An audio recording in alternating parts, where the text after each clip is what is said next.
Dear Diary, my next step in the plan to stop Ganon was to find the forest temple, and since I only knew of one magical forest, I found myself back in my old home. Except now it was being overrun by bossy Flora, and none of my old friends recognized me. I guess because I was wearing pants. I had to find Sarah. She would remember me. I was more than just a pretty set of legs to her. I knew my way around the Lost Woods pretty well by now, and things were going smoothly until, oh Jesus fuck, this guy. Forever not letting me in places I needed to go.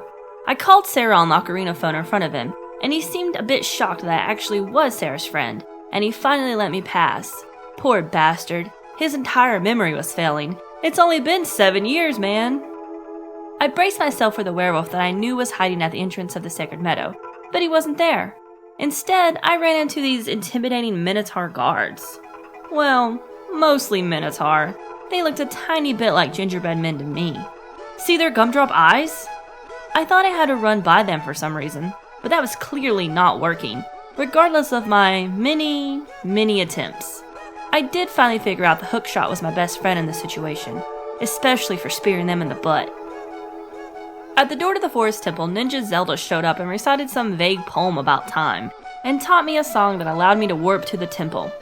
This would have been super useful if she had told me before I walked all the way over here and got speared by those cow fuckers. But whatever, be a dick, I don't care. In fact, I didn't care one bit about this temple. I wanted to make it quick and dirty. The only solution was to run through. Fuck these werewolves. I opened some doors, climbed some walls, fell into a well, moved some blocks, and ran down a Willy Wonka hallway. You know, the usual Zelda dungeon shit. I don't care about you, Skeleton Knights. I'ma steal your bow. I don't care about you, Ceiling Hand.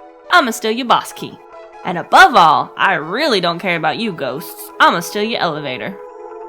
Down in the underground chamber was an interactive art installation. I had to spin the room until I found the secret passage that led to the circular room full of identical paintings. It was supposed to be some sort of metaphor on today's society. You probably wouldn't understand. But Ganon appeared and ruined my art experience completely. He ripped off his face to reveal a set of fucked up teeth. Like, he could eat a corn cob through a chain link fence kind of fucked up. Get that man some braces! I'd like to say I conquered him no problem, but he was a huge pain in the ass. I didn't realize there were 2 Phantom Ganons until my second try at beating him. Another time I completely ran out of arrows and couldn't find any refills. And all the other times I completely sucked and couldn't hit my mark. And juggling his lightning balls were no simple feat for me. After about 10 billion fucking years, Phantom Ganon was finally sucked into a purple warp hole, with the looming message that the real Ganon would be much harder to defeat.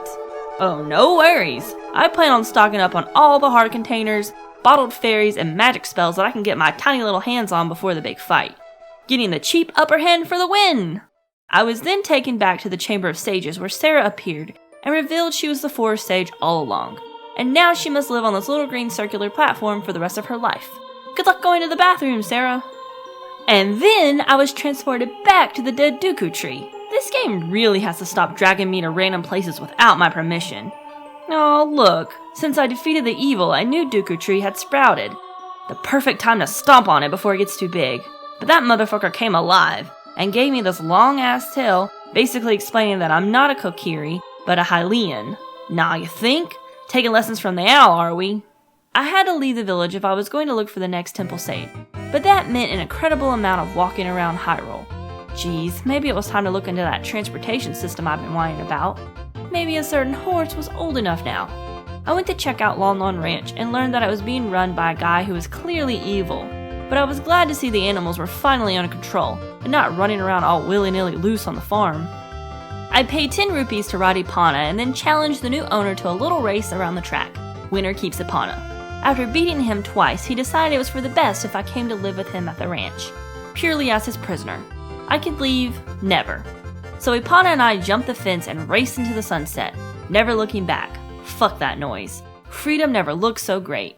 Until next time, diary, your friend, Brittany Saturn. I wanna take you for a ride.